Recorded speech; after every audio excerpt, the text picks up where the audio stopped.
अस्सलाम वालेकुम, welcome to जोर का जोड़। आई होप आप लोग खैरियत से होंगे और अच्छे से अपना ख्याल रख रहे होंगे। Belated happy Eid Mubarak. I hope आप लोग की ईद अच्छी गुजरी होगी और ईद के बाद अब हम रिजम्पशन करेंगे बिकॉज ईद के वक्त पे तो आपने ईद के शोज हमारे देखे होंगे एंड आई होप आपने एंजॉय किया होगा। बट यस, क्या हो रहा है इस वक्त पाकिस्तान क्रिकेट में, बिकॉज सिलेक्शन कमेटी जो कि परेशान थी, हैरान थी, घबराई हुई थी, जिनको पता नहीं चल रहा था कि वो हैं अभी भी सिलेक्शन कमेटी में कि नहीं है, तो इवेंचुअली खबर आ गई कि वो अभी भी सिलेक्शन कमेटी में। दिस जस्ट वन चेंज जो कि नॉन वोटिंग राइट का चेंज है, वो एक चेंज आया है। और इसके अलावा जो है सिलेक्शन कमेटी इज इंटैक्ट, जो कि सिलेक्शन कमेटी पाकिस्तान क्रिकेट में मौजूद थी। साथ ही साथ क्योंकि अब सीरीज होनी है बांग्लादेश और वेस्ट इंडीज के अगेंस्ट, तो उसके लिए अब टीम को तरतीब देना है, क्या स्क्वाड होगा, क्या एक पूरा पूल ऑफ प्लेयर्स सामने आएगा, वो सर जोड़ के बैठ गई है selection committee and the coaches कि क्या डिसाइड करेंगे और क्या नहीं डिसाइड करेंगे। सो इन सारी खबरों के हवाले से जो इस वक्त पाकिस्तान क्रिकेट में हो रहा है उसके हवाले से हमारी डिस्कशन होगी।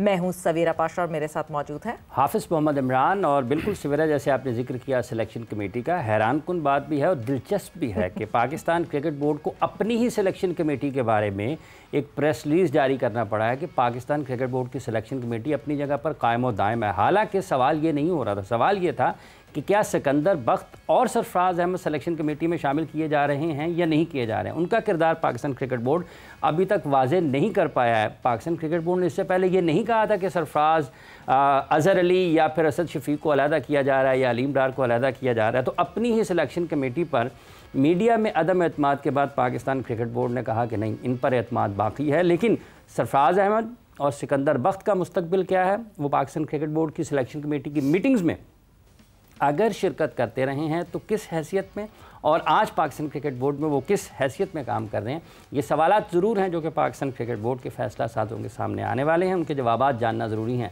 इसके साथ साथ एक तब्दीली हुई सिलेक्शन कमेटी में, वो जो वीडियो एनालिस्ट हैं वो तब्दील हुए हैं। फिर साथ ही साथ क्या बांग्लादेश के ख़िलाफ़ या फिर वेस्ट इंडीज़ के ख़िलाफ़ जो भी मैचेस पाकिस्तान ने खेलने उसमें क्या तब्दीलियाँ हो सकती हैं, इस पर गुफ्तगू करेंगे। हमारे साथ मौजूद हैं इंटरनेशनल क्रिकेटर जनाब मुजाहिद सैयद साहब, मुजाहिद जमशेद साहब। अस्सलाम वालेकुम मुजाहिद साहब, बहुत बहुत शुक्रिया आपका।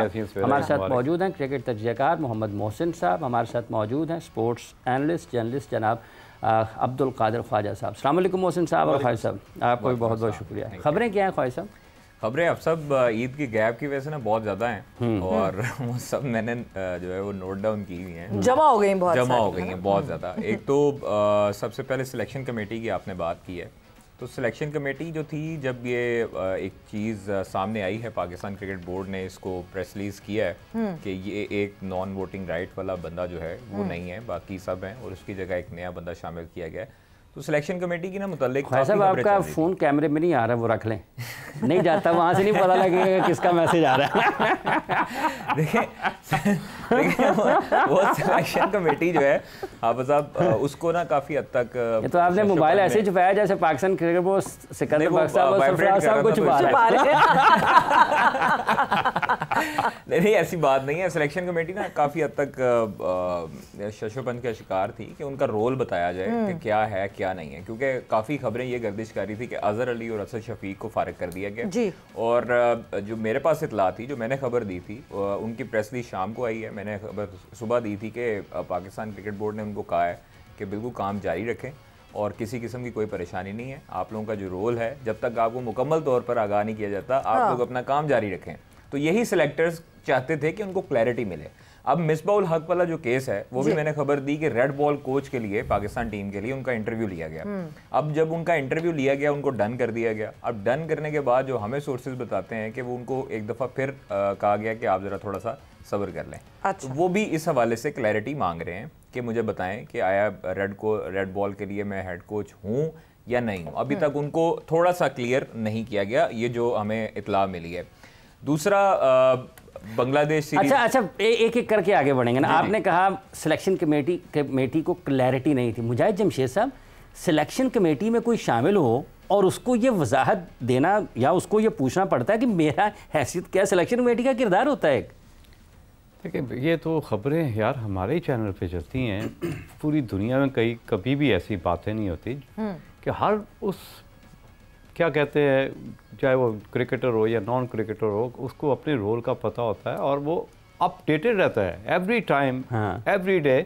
उसे पता होता है कि मैं जिस रिस्पॉन्सिबिलिटी को लेके कैरी कर रहा हूँ उसको मैंने किस तरह मूव फॉरवर्ड करना है। ये तो हम यहीं सुनते हैं कि जी जनाब के आज ये हो गया, फलाने सिलेक्शन कमेटी को जनाब वो उनको बताना पड़ा, प्रेस कॉन्फ्रेंस करनी पड़ी। यार ये तो हम उस दिन भी ये बात कर रहे थे कि जो सिलेक्टर्स हैं उनको स्टेप डाउन हो जाना चाहिए। देखिए कोई ये इसमें कोई बहुत, क्योंकि क्लैरिटी कैसे रहेगी जब उनसे पूछे बगैर एक टीम अनाउंस हो जाती है, उनको भी उसी तरह पता चलता है जैसे हमें पता चला। इस पे देखें वो तो एक इंसल्ट थी ना किसी भी, इसी बात पे तो हम डिबेट कर रहे थे कि जी बड़े मजे की चीजें इंसल्ट वैसे फील की जाए तो आपको पता चलता है, वरना पता ही नहीं चलता कि इंसल्ट वो कहते हैं ना वो बेइज्जत प्रूफ है, तो हम उसमें हमारा क्या कसूर है। सॉरी टू से माय के थोड़े नहीं, ये वैसे ही है, भूख और नींद है, जितनी आप खाएंगे सोएंगे लगती जाएगी, अगर नहीं करेंगे तो नहीं लगेगी। लेकिन ये हैरानकुन बात है कि पता नहीं किस तरह चीज़ों को लेके चल रहे हैं। अभी एक मैच जीते आप बांग्लादेश के अगेंस्ट, नो डाउट हम सब खुश हैं, लेकिन जिस तरह उसको कैरी किया गया, जिस तरह उसको हाईलाइट किया गया, ग्राउंड में घूम के जैसे जैसे वर्ल्ड कप के फाइनल में पहुंच के, और क्राउड बड़ा खुश है, नो डाउट क्राउड आया, हमने एंजॉय किया, एवरी मोमेंट हमने एंजॉय किया कि एटलीस्ट हमने चले किसी भी शक्ल में हमने बांग्लादेश से रिवेंज ले लिया। लेकिन ये होना नहीं चाहिए था कि एक हफ्ता पहले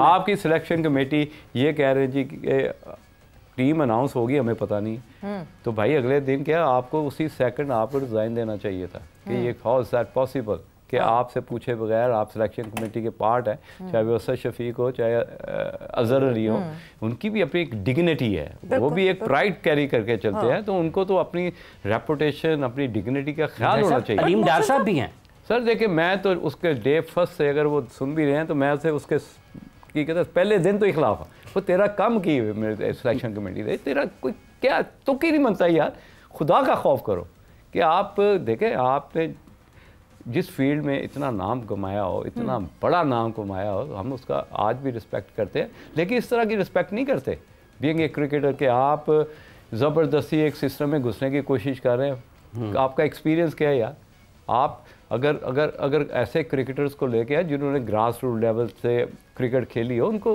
वो सारे फार्मूलाज पते होते हैं कि मैंने सिलेक्शन कमेटी में प्लेयर्स को डेवलप कैसे करना है। उस जो ईगल आई है, जैसे हम अक्सर देखते थे कि जब हमारे ज़माने में सलाउद्दीन एक टेस्ट मैच खेले हुए थे, अजहर खान एक टेस्ट मैच खेले हुए थे, लेकिन उनकी ईगल आई थी, उनको पता था कि इनकी जो एक बेंच मार्क है इसको किस तरह सेट करना है, ये 2 से 3 साल का प्लेयर है। तो इस तरह के सिलेक्टर जिनकी ईगल आई हो, प्लेयर की जो क्या कहते हैं पैरामीटर्स, उसको समझता हो और उनको कैरी भी करना आता, वो एक डिस्टेंस कैरी करते थे। आजकल के सिलेक्टर जैसे ही आप टीम से बाहर हुए, आप सिलेक्टर बन गए, वो गैप जो है वो गैप ख़त्म हो गया। और आप एक प्लेयर जिसके साथ खेले हुए उस पर आप किस तरह का प्रेशर डाल सकते हो। आप तो रात को उनके साथ बैठ के खाना भी खाओगे, आप उनके कमरों में जाके म्यूजिक भी सुनोगे, और फिर आप कैसे कह सकेंगे कि बायसनेस नहीं आएगी या आएगी। तो आपको ऑब्वियसली इस पे थोड़ा सा एक ख्याल इस बात का रखना पड़ेगा। बट मोहसिन साहब, आपको लगता है कि एक अजीब ही नशा है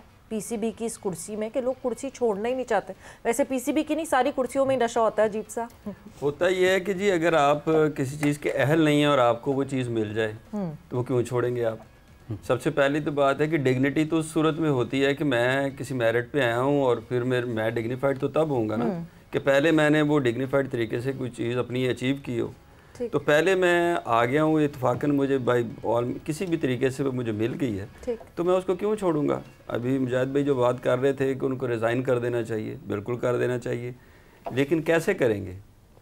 एक चीज़ उन्हें आउट ऑफ द वे मिली है, भी कर सकते हैं, जुबानी भी कह सकते हैं जी, लिख के भी कर सकते हैं, जुबानी भी कह सकते हैं, वो सूरत में कर सकते हैं, वो सूरत में है कि वो तो सिर्फ जेस्चर भी शो कर दे तो बड़ी बात है, तो वो भी नहीं कर रहे। तो होता ये है कि देख रहे हैं मैनेजमेंट है, एक क्रिकेट हो रही है, पैरेलल एक मैनेजमेंट है जो क्रिकेट को खिला रही है। बिल्कुल, मैनेजमेंट का जो सबसे पहला असूल होता है वो होता है क्लैरिटी।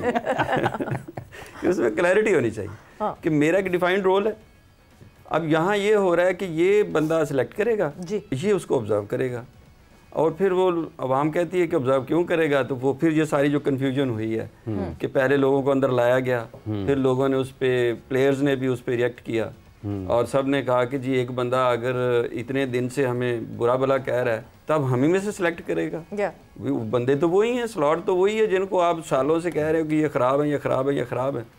तो उनको जब बुला के सिकंदर बख्त है या दूसरे लोग हैं, जब बुला के बिठाया गया तो पहले तो डिक्लेयर्ड ही नहीं है कि ये क्यों आए हैं। उन मीटिंग्स में भी गए वो लोग, ठीक, तो जब वो क्लैरिटी के तहत गए नहीं, पब्लिक प्रेशर में या प्लेयर्स प्रेशर, पीसीबी को वैसे ये वजाहत कर देनी चाहिए कि वो सिलेक्शन कमेटी की मीटिंग में शरीक थे या नहीं थे, उनकी राय ली गई या नहीं ली गई, ताकि ये वजाहत हो जाए। ये बिल्कुल पता होना चाहिए। अब ये चीज़ बिल्कुल जो है ना अंडरस्टैंडिंग में सामने आनी चाहिए। मगर कादर एक चीज़ जो कि ऑब्जर्व की गई है in a longer term, not just this tenure, in the longer term PCB के हवाले से, जो पीसीबी पे ज़्यादा क्रिटिसाइज करता है उसको पीसीबी में नौकरी मिल जाती है कि वो खामोश हो जाए। सही है ये बात? ये तो वैसे ये सब गलत जगह पे बॉल चला गया। गलत हो गया। वो आपने अभी एक जुमला बोला है ऑब्जर्व वाला ना, तो उसमें ये जो सिकंदर बख्त और सरफराज अहमद हैं, ये दोनों सिलेक्शन कमेटी का हिस्सा नहीं है।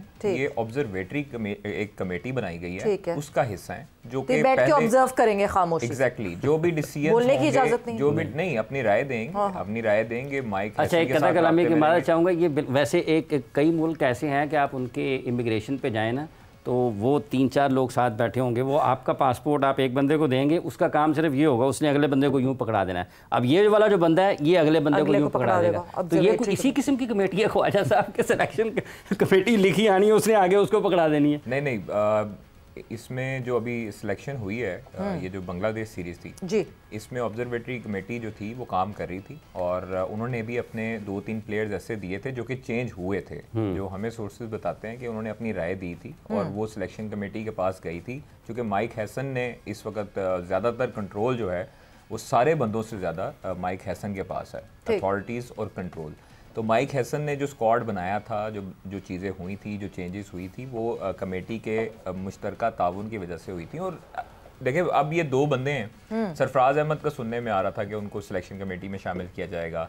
ये पाकिस्तान क्रिकेट बोर्ड ने जो एलामिया जारी किया, जो प्रेस रिलीज जारी की, वो इस वजह से की क्योंकि वो एक काफ़ी इदारे जो थे वो गलत खबरें कुछ इस तरह कोट कर रहे थे कि सिलेक्शन कमेटी के जो मेंबर्स हैं उनको फारिग कर दिया गया। तो वो उन्होंने थोड़ी सी उसकी वजाहत करने के लिए सिलेक्शन कमेटी की प्रेस रिलीज जारी की। अलबत्ता उसमें अगर थोड़ा सा कमेटी को खुद भी नहीं पता था। एग्जैक्टली मैंने वही खबर दी थी कि वो थोड़ा सा उनमें शशोपंच थी कि उनको पता नहीं था उनका रोल क्या है, क्लैरिटी नहीं थी। वो जो क्लैरिटी थी वो अब कल जो है वो क्लियर हो गई।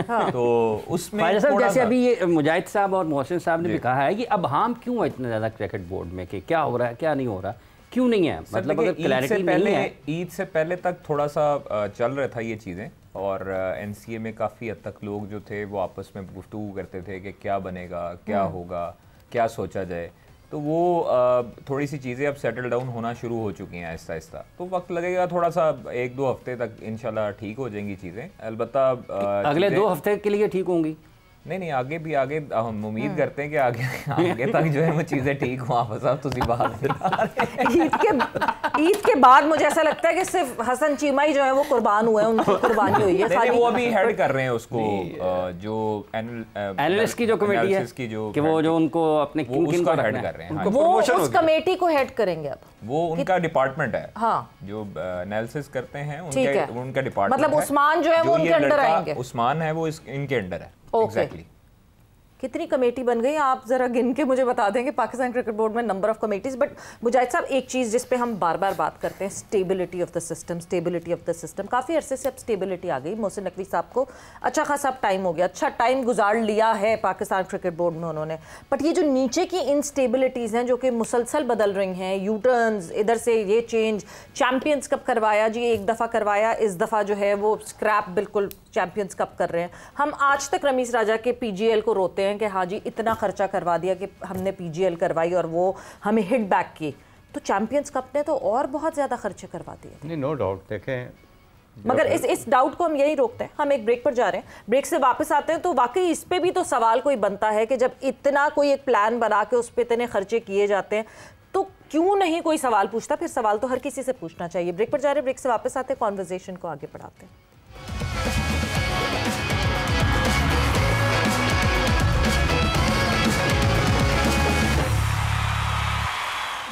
एंड वेलकम बैक टू जोर का जोर। डिस्कशन हमारी हो रही है पाकिस्तान क्रिकेट के हवाले से एंड स्टेबिलिटी के ऊपर बात हो रही थी।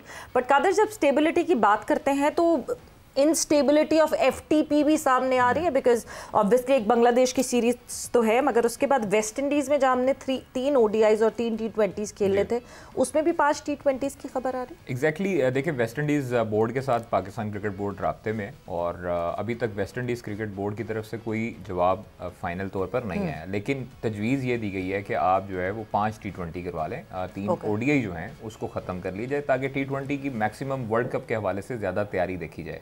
अब दूसरी बांग्लादेश है, बांग्लादेश में भी जाना है हमने, वो आकर यहाँ पर खेल चुके हैं, हम जीत चुके हैं सीरीज़। अब उसके लिए जो स्क्वाड है 25 रुकनी इनिशियल तौर पर वो भी बना लिया गया है। माइक हैसन ने जो इनिशियल स्क्वाड बनाया है उसमें अनफॉर्चुनेटली अगर इसको कहें तो बाबर रिजवान नहीं है, शाहीन का नाम ज़रूर है, शाहीन अफरीदी का उनसे मुलाकात भी हुई थी, और जो कैंप यहाँ पर लगा था। नहीं तो T20 का स्क्वाड बनाया तो अनफॉर्चुनेटली बाबर रिजवान क्यों नहीं? क्योंकि हमें तो रीसेंट टाइम्स में दिख ही नहीं रहे बाबर रिजवान। अगर मैं फॉर्चुनेटली कहता तो होना चाहिए तो फिर यहाँ पर तो आपके पीछे पड़ जाते लोग।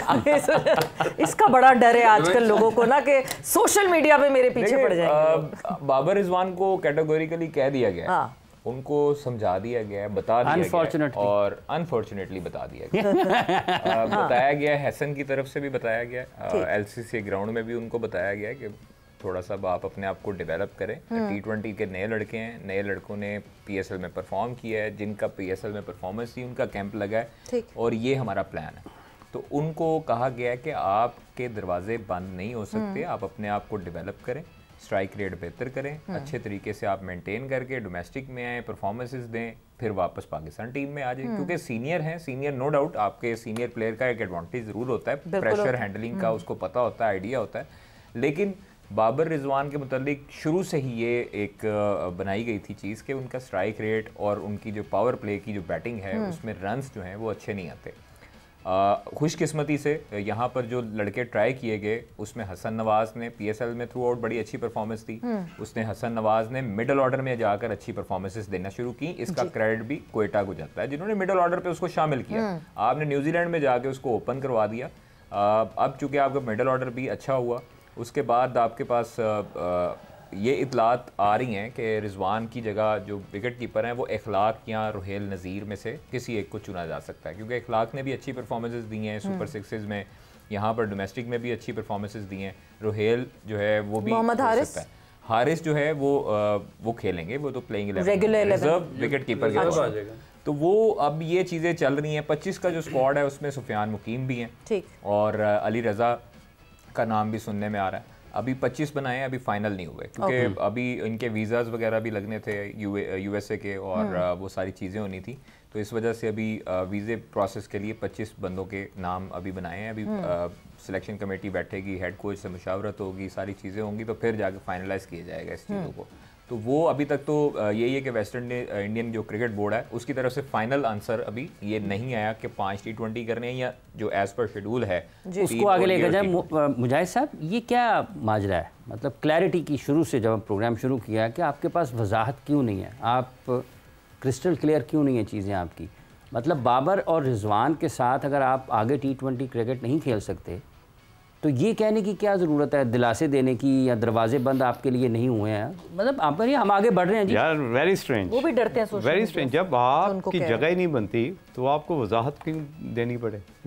You are out, make it simple. इसलिए जब अभी वेस्ट इंडीज ने कहा जी जो 2 ODI हैं, डेविड वार्नर ने इंडिया के टूर के ऊपर कहा था ना कि मैं वापस आता हूं। उस तरह डेवलप करो कि आपको पता होना चाहिए यार कि आपने ऑल ऑफ सडन T20 अगर क्रिकेट खेलनी, अपने आप को एक्सेलरेट किस तरह करना है, उसका मेथड क्या है, फार्मूला क्या है, गेम प्लान्स क्या हैं।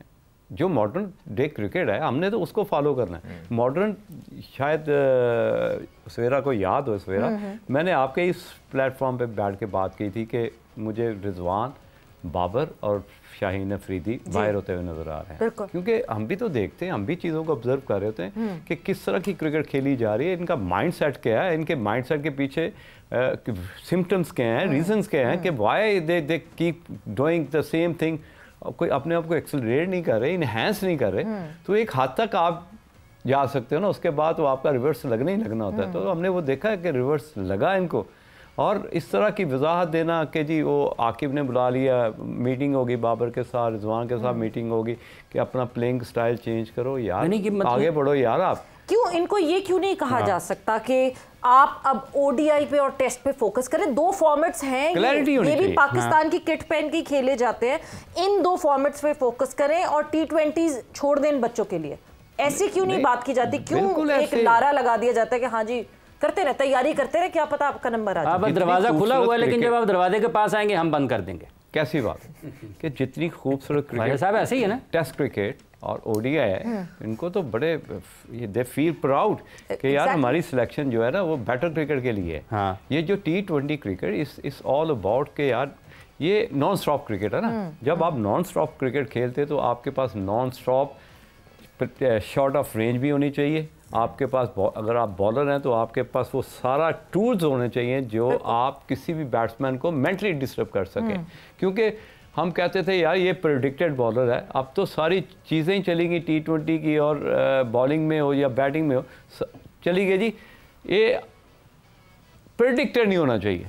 अगर बॉलिंग करता है नहीं हो सकते, आपने हर हो ही नहीं कुछ ना कुछ सकते करना है। लेकिन टेस्ट क्रिकेट और ओडीआई में तो प्रेडिक्टेड चीज़ें चलती हैं। आप कई दफ़ा ओडीआई क्रिकेट में अगर बात करते हैं तो आपको मिक्स सी क्रिकेट खेलनी पड़ती है सवेरा, कि आपने बॉलर की मर्जी से भी खेलना है अपनी मर्जी से भी कैरी करना है। बिल्कुल। और टेस्ट क्रिकेट तो टोटली आपने बॉलर की मर्जी से खेलनी है। वहाँ पे तो आपने छोड़ने वाले बॉल को छोड़ना है, खेलने वाले को खेलना है। तो that's the beauty of test cricket के जिसमें एक session wise session to session cricket हो रही होती है, और उस तरह आपने एक टीम को कैरी करने के साथ साथ अपनी जो सराउंडिंग है उसको भी खूबसूरत तरीके से लेके चलना होता है। तो इस तरह बाबर को तो खुश होना चाहिए। रिजवान की जो टेक्निक थी मॉडर्न डे क्रिकेट की, सिर्फ एक शॉट पर रिलाई करता था कि वो इधर लेके खींच के चला गया। नो डाउट एक प्लस पॉइंट था कि जो बॉलर का बेस्ट बॉल था वो हमेशा उसको ही अटैक करता था, ये उसका प्लस पॉइंट था।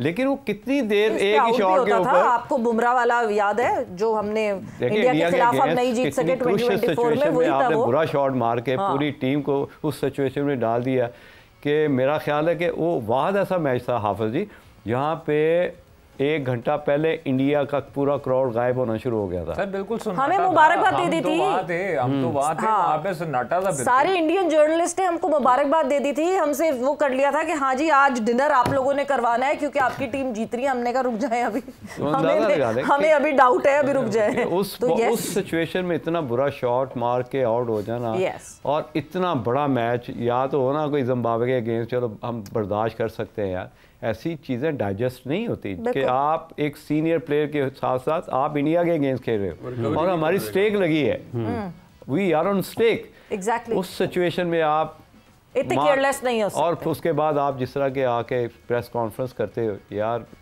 Amazing, it's very. मोहसिन साहब, ये जैसे चूँकि क्लैरिटी से बात शुरू हुई थी, मोहसिन साहब तो आप किस तरीके से इसको देखते हैं कि ये यहाँ पर क्लैरिटी फिर क्यों नहीं है कि जब आपने एक अपना मुस्तकबिल का तयन करना है कि हमने आगे कैसे बढ़ना है, तो फिर आपको लोगों को दिलासे देने की क्या ज़रूरत है ना। आप क्लैरिटी के साथ बढ़ाएं, बताएं जी हमारा प्लान है, हम आगे बढ़ रहे हैं, ठीक है। और प्लेयर्स को भी समझ आना चाहिए ना, इतने अरसे से इंटरनेशनल क्रिकेट खेल रहे हैं, बोर्ड क्यों नहीं कर पा रहा है? ये बोर्ड कमज़ोर है या कर पा रहा है? ख्वाजा साहब ने थोड़ी सी नरमी कर दी है, ख्वाजा साहब ने नरमी की है। बोर्ड असल में ना जी, आप ये देखें कि बोर्ड हमेशा ही कन्फ्यूजन में रखता है। अभी हमने जिनकी ये बात कर रहे हैं ना जी, इसका एक पहलू और भी है जी। वो पहलू ये है कि आप रिजवान को, और ये कितनी बड़ी कन्फ्यूजन है कि रिजवान और बाबर को, ये तो कोई भी नहीं कह रहा कि वो प्लेयर बुरे हैं, ये तो कभी भी किसी ने नहीं कहा कि जी वो प्लेयर बुरे हैं। They are very good players for one day and test. हम सिर्फ ये कह रहे हैं कि हर बंदे का एक डिफाइंड रोल है, वो बोर्ड बता दे कि भाई आप वनडे के हैं, टेस्ट के हैं। T20 में अगर आप उनको कहेंगे जी आप अपनी टेक्निक को T20 में डालें तो फिर वो वनडे जोगे भी नहीं रहेंगे, कल को वो वनडे भी नहीं खेल सकते। क्योंकि टेस्ट में अगर आप उनको कह रहे हैं कि एक बंदे के पास वनडे की या टेस्ट की टेक्निक ऑलरेडी मौजूद है, आपको उसको डेवलप करना चाहिए, बोर्ड उनको ये क्लैरिटी दे ना कि आप भाई उसको डेवलप करें, हमें आपकी वहाँ ज़रूरत है, वहाँ फोकस करें, वहाँ हार्ड वर्क करें। हम ये कह रहे हैं कि आपको वो तो जो आती है उसको तो आप भूल जाएं, तो आप ना T20 की डेवलप कर लें, हमारे पास पहले भी बंदे मौजूद हैं। अब जो खेलने वाले हैं वो भी कन्फ्यूज़ हैं कि जी कल को ये ना आ जाए, तो आएगा तो किसकी जगह आएगा, तो ये भी तो खिचड़ी पकेगी ना जो खेलने वाले हैं। बिल्कुल।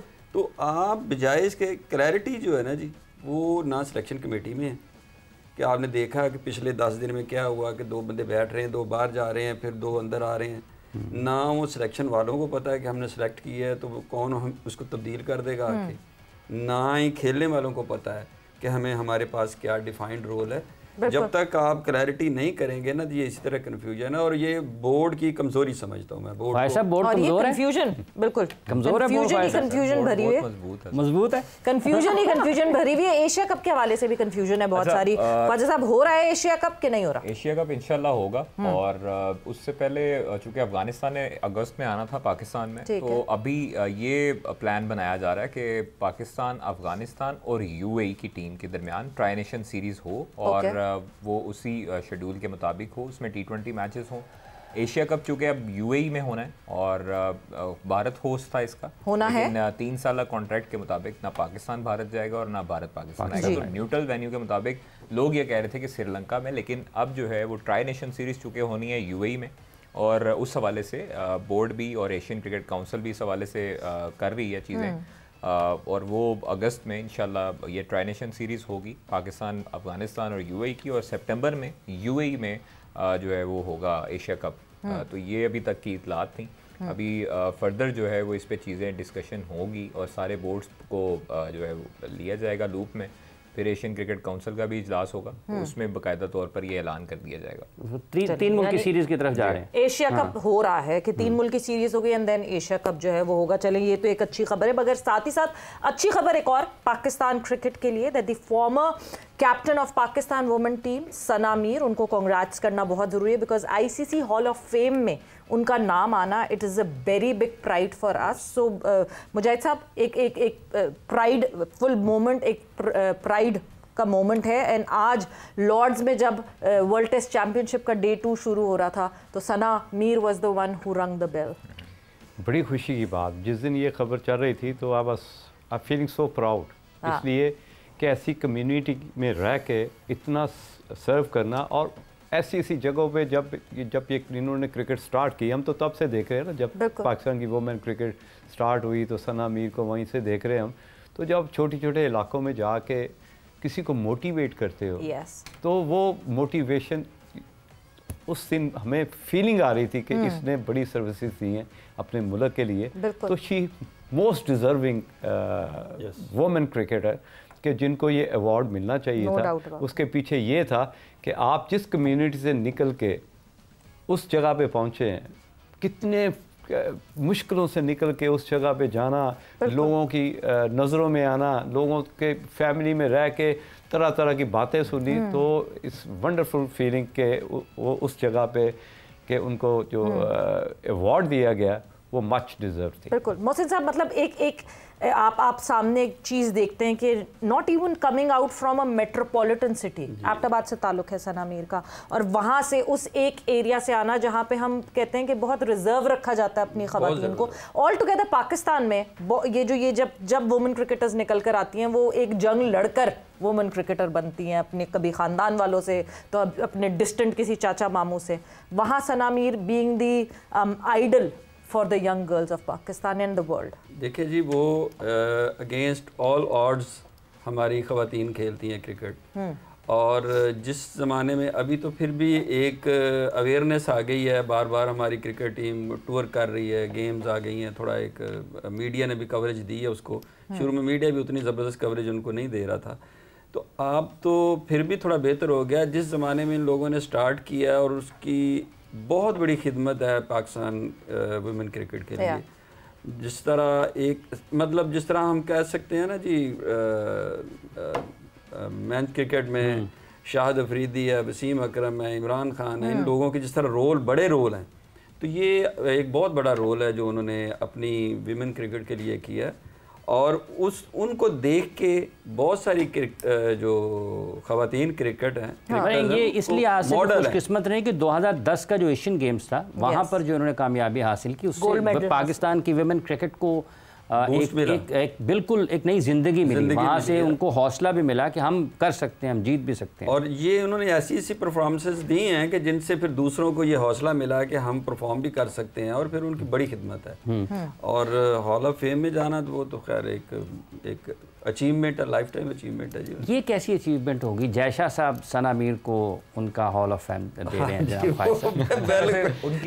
उनके तासुरात और उनका जो बॉडी जेस्चर था वो देखने वाला था जयशाह साहब का, जो सना मीर को जब वो सारे पाकिस्तानियों ने पकड़ लिया वैसे वो जयशाह की स्माइल जो है ना, हर पाकिस्तानी ने उस पर डिस्कस किया कि जयशाह की स्माइल। बट देन मैं ये देखती हूँ कि जिस जेस्चर से उन्होंने ये वो दिया, उसके बाद अगर सबको ये लगता है कि हाँ जी जयशाह जो है वो आईसीसी निकलवा देंगे पाकिस्तान को और ये कर दे, मुझे नहीं लगता कि ऐसा कुछ नहीं, ऐसे नहीं हो सकता क्योंकि वो आईसीसी मदर बॉडी है और सरबरा होने के बावजूद अगर हॉल ऑफ फेम मिला है तो फिर इस एंगल को भी देखना चाहिए कि अगर वो सरबरा हैं तो उन्होंने सर कहीं ना कहीं तो मेरिट है ना। बिल्कुल एग्जैक्टली ये तो नहीं है कि उन्होंने एक गैर किसी ऐसे शख्स को उठा के दे दिया, किसी ऐसे इंसान को दे दिया जो डिजर्व नहीं करता। एक कमेटी है ना, उस कमेटी में सब लोग बैठते हैं। अगर मैं और जहाँ तक ताल्लुक उनके तासुब का है, वो इंडियन प्रीमियर लीग के फाइनल पे गए थे ना फाइनल पे, ट्रॉफी दी है ना। क्या सारी दुनिया में जितनी भी प्राइवेट लीग्स होती हैं वो वहाँ पे जाएंगे स्टेज के ऊपर? एग्जैक्टली वो तासुब है। फाइनल हुआ था,